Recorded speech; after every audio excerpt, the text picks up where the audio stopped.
Hi everyone, it's Cathy Zielske. Welcome back to my YouTube channel. Today I have got a fun holiday card project featuring some of the stamp and stencil products from Gina Designs and Therm. These are really fun to work with, and you can create something really clean, simple, and elegant, but that also has a lot of shine and detail. So let's jump in and take a look at the products I'm using. I'm starting with the Wishing You Joy stamps from the Stamp and Stencil line. And these all contain a number of little holiday elements, leaves and ornaments and details and sentiments, and they are all designed to work with this wonderful detail stencil.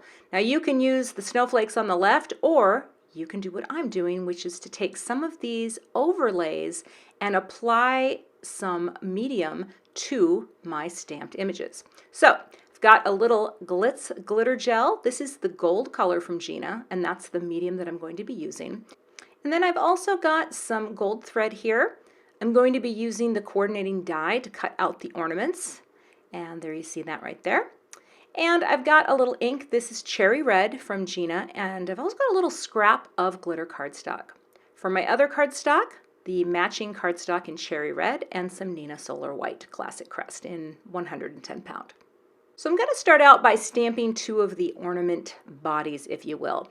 And it looks like my stamp is really red. It's actually super clean, but some of the darker inks will stain your stamps. That is actually a sign of a good quality stamp, one that will actually hold the ink like that. So if you're ever working with reds and it's sticking to your stamp, don't worry, it's all good. What I'm doing is stamping this twice. I want to have two ornaments to work with for my card project. I like to use my Swiffer just to kind of easily let my fingers glide over the misty door. I'm going to stamp it twice to get a really great impression, and I'm going to repeat that. The nice thing about Gina Designs inks is they have a smoothing agent, so when they dry back a little lighter and they smooth out. Next, I will take the coordinating die to cut out the ornaments. I will cut each one out, but I am not going to discard the negative space. I'm actually going to keep it because it's going to help me when I apply my medium.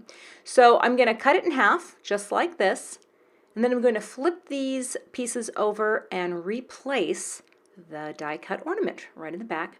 And I'm just going to secure it in place with some purple tape. This just makes it easier when you're going to add a stencil and apply medium. It gives you a larger surface to work with. So those are taped into place.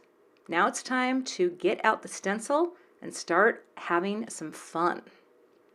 I'm going to line up these little dots just where you can see them on the ornament. It's nice when you have a dark stamped color underneath because it's really easy to line up. I'll tape the stencil in place and mask off that little area to the right. And now I'm going to use my Glitz glitter gel. It's very creamy. I usually stir it up before I place it down. Mix that up and then take a little off. I actually took way too much because I always overestimate how much I will need. You really don't need much. And I'm going to save it all, of course, by scraping it off. So I'll just gently place that right into the stencil, kind of press it down, and then scrape. And I'm going to scrape every last little bit off and get it right back into the pot. And then I will close the lid also. And then gently peel straight up, and you will see the first little bit of detail has been added. I'll repeat with the second stencil overlay area. I just cleaned off my stencil in between. I didn't mask anything because I realized, you know what, you don't really need to mask. Just scrape all that excess off. And then I will wipe the excess off the stencil, and again, lift it straight up, and there you have it. The detail has been added. Next, I'm going to cut just some toppers using the die, and I'm going to cut this out twice just so I can trim it down a little to add a shiny little ornament topper to my ornaments. I'm also going to take a piece of the cherry red cardstock and use one of my A2 layers dies from Waffle Flower Crafts to cut out a perfectly trimmed card panel. I love this die set. All right, there's my card panel. Next, I will trim off the toppers. So I just needed a little bit here, and I'm just going to snip with my scissors straight across, to create a shiny topper.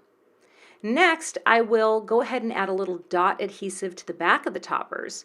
I just popped the ornaments out and I will line them up. I should mention, I let the Glitz glitter gel dry for about an hour and a half. All right. Once the toppers are on, I got to punch out a little hole for them. So I busted out my old trusty Crocodile, and I'm going to use the 1/8 inch punch. And I like the Crocodile because it'll cut through anything, and just like that, punched out my first one. And I wish I could say it went as smoothly for the second one. I had it misaligned, and it was like way too close to the edge. So I took that topper off, just like that. I cut a new topper. I thought I can salvage this. I am going to save the day because I didn't want to have to redo the whole ornament. So, you know, sometimes we highly trained professionals make mistakes. So I went slower, took my time, and just like that. That's exactly what I wanted. So you'd never know that all was almost lost. Next, I cut a few long lengths of the gold thread and just threaded them through very simply. And just like that. So now each ornament has a gold thread. I arranged them on the card panel so that I could place my greeting. Happy Holidays. I'm going to pick that up with the Misty Door and get the ornaments out of the way. I will use my embossing magic bag to lay down a nice little thin layer of powder so that when I stamp my embossing ink, my embossing powder only sticks to the sticky inked area. I'll sprinkle on some fine detail gold powder. This is also from Gina K. Sprinkling that on, tapping off the excess, and it all falls away because of that embossing magic.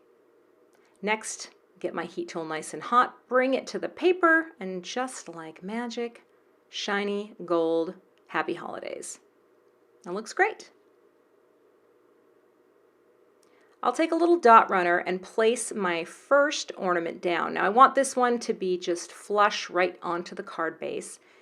And I'll get that lined up, pull that thread up, just make sure the ornament is straight, and that looks pretty good.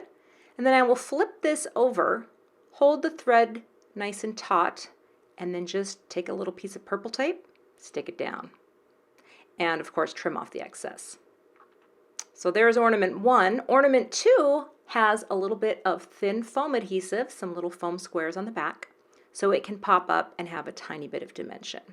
So once that's lined up, I'll do the same thing with the thread, pull it taut, flip it over, and see, no one's going to see the back of this panel, so it really doesn't matter that you're using purple tape, because then I'll bring in strips of foam tape, and that will also help to hold everything in place and also keep the panel nice and flat. Scoring my card base, this will be a US A2, which is 4 1/4 by 5 1/2. I like to tape my card bases closed with a little purple tape just so that my cards don't pop open when I am adhering my panels together. I'll remove the backers off the foam tape and line it up and press it down. I love the nice white margin of space that frames the card panel. Plus, it also kind of picks up the nice white margin, the real thin margin around the ornaments that you get from die cutting. It's really simple, but I think this is a really elegant, pretty card project, and it's got lots of shine and dimension. But maybe you don't want to work with stencils, and maybe you just want to take the details from the Stamp and Stencil stamp set. You can do that too. So I've got ornaments stamped again, and here I'll take some of the details that you can stamp in, and I'm going to emboss them. So I'm hitting this with powder, the embossing magic, stamping it down with some of the embossing ink, and you can see how it overlays there. And then just sprinkle on the gold powder again, just like that, and heat set this for a really fun, shiny, embossed look just using the Stamp and Stencil stamps. I love when it starts to turn. It's just magical, and it's really pretty. It's a different look, a little less dimensional, but no less shiny and festive. Isn't that cute? And then I'll go ahead and show you the finished card here. I decided to do this one in a horizontal format, again, a US A2. But I put the gold toppers on and the thread, used the same process, but it's another look. And those are my finished card projects. I love it. It's simple and elegant, but I think these are really lovely holiday cards.